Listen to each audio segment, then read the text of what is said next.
You can change one thing about this, but only one thing.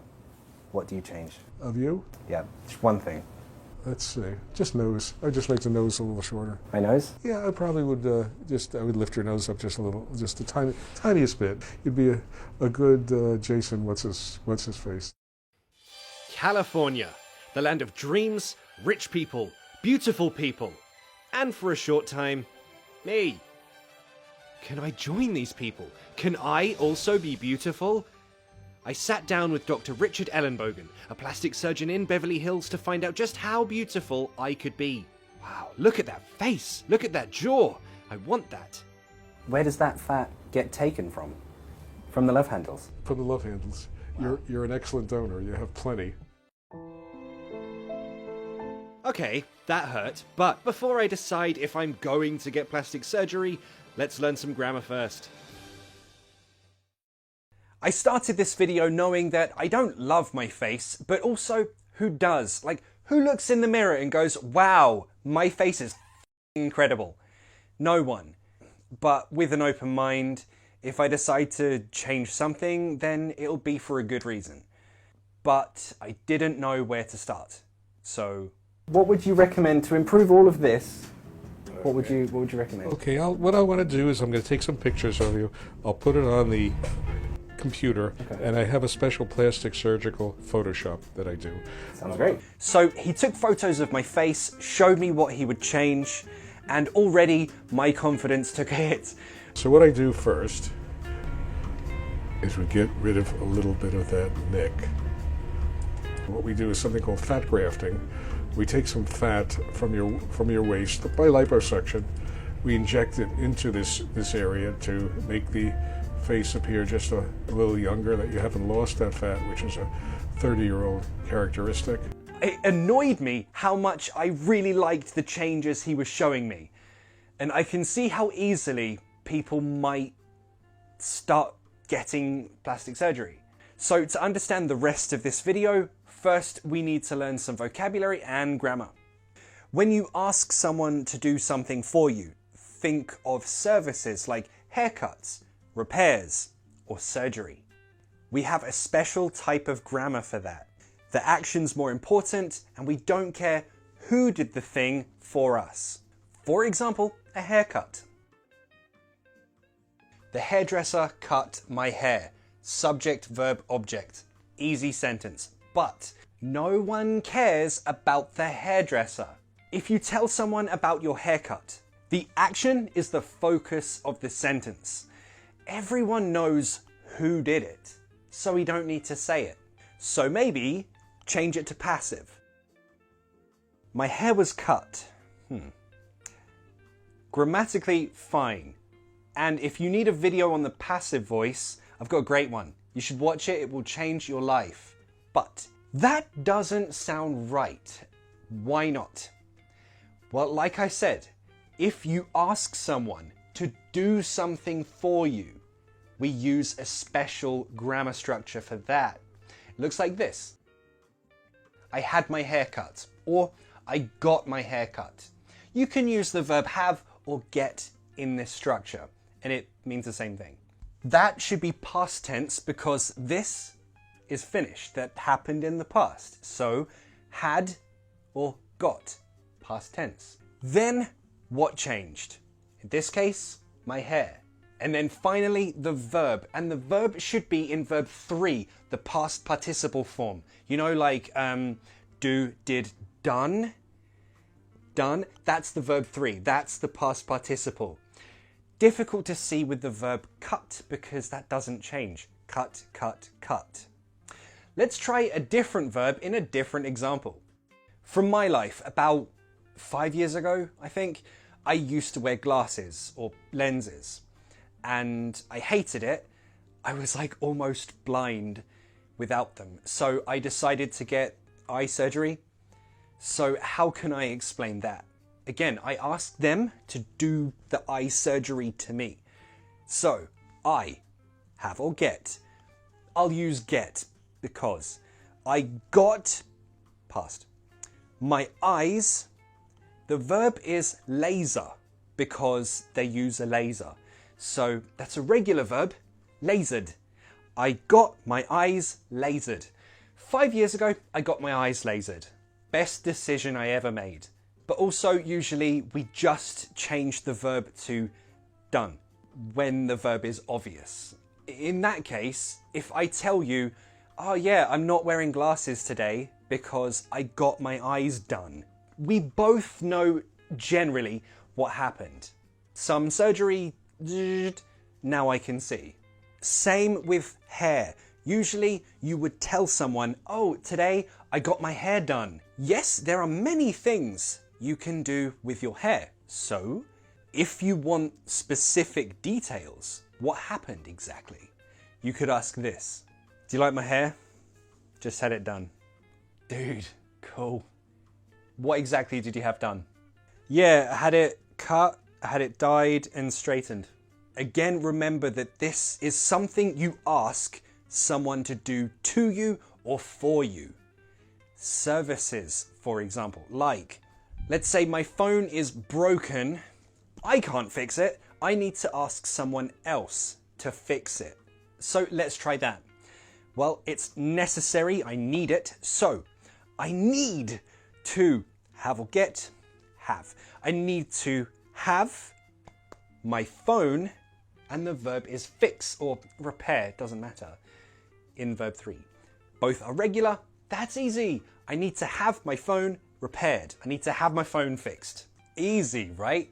Another example from my life. A few years ago, I had really bad sleep apnea. If you don't know what that is, it's basically you stop breathing in the night. Why did I do that? This is why. My tonsils were huge. It was like an infection or something. So I had to, it was necessary. I had to have my tonsils taken out. Actually, if you watch my early videos, you can hear that my voice is completely different. That's why. Remember, June is a month-long period of time.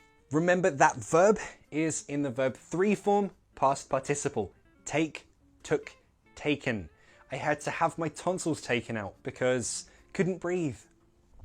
What else? Oh yeah, I went to Korea a few years ago, and maybe my first day or second day, I was washing a wine glass and the glass broke, but I kept washing, I kept turning, and my thumb went into the glass. Big cut, lots of blood. I went to the hospital and I had to have stitches put in. Actually, look, you can still sort of see the scar, not as much though. Which brings me to the next reason we use this structure. When something bad happens to you, which wasn't your control, you didn't ask for it, but it happened to you anyway, we also use the same structure. I've just had my wallet stolen. This time we're using present perfect because it just happened. I've just had, we can use got, that's fine too. My wallet stolen. Again, I didn't ask for this. This isn't a service. Something bad happened to me and it wasn't in my control. So we use that same grammar structure. Okay, I think you understand the grammar pretty well now. So let's go back to deciding if I'm going to have plastic surgery or not. So many questions, so many options. Which surgeries are popular? What's the most popular thing to have done nowadays? Let's see, a man who hits 40, he'll have his neck done, he'll have the bags under his eyes done, he'll have liposuction done over here. He will be divorced at that time, he will be looking for a new woman. That's a very common pattern that men in their 40s will do. Women 18 years old, 20 years old, 22 years old will have breast augmentation, will have their lips injected with fat. Women at 27, after their first baby, they'll probably have a breast uplift, they'll have a tummy tuck, they'll have some things done to their face, their necks. Women at 45, they've finally started, it's happened. What she knew all her life would happen, and she needs a facelift, which is a little more advanced operation. There's an incision around the ears, it's pulled up, and not only is it tightened, fat is put into the face. Things come into style, and they go out of style. But what about the big butt, like a Kardashian? The Kardashian butt, how's that doing? I remember when the Brazilians used to come to my operating room in Beverly Hills about 20 years ago, and they used to call it the carioca body, which is, I guess, what somebody from Rio is called. And they would do a tiny little waist, and they put all the fat on their hips or something like that. I said, boy, this is a great idea before it became popular. Now, of course, it's called the Brazilian butt lift and a number of other different things. How popular is surgery? Like, do all the celebrities have it? Am I a celebrity? I have 1 million followers. Maybe. I'm gonna say some celebrity names. You tell me if you think they've had something done or if it's just good genetics. I'll make it easy for you. They've all had something done. That's pretty. The foolproof way to know if a celebrity has had plastic surgery done, find a celebrity that's the same age as your parents. If they look better than your parents, yes, they've had plastic surgery done. Barbara Walters is 86 years old. My mother, when she was 86 years old, didn't have that jawline and neck and tight face, and my mother had more wrinkles on her upper lip than Barbara Walters has on her whole body. Of course she's had plastic surgery done. Why be so foolish as to think that she didn't just because it's good plastic surgery? It's really good plastic surgery if you're not sure if they have had some.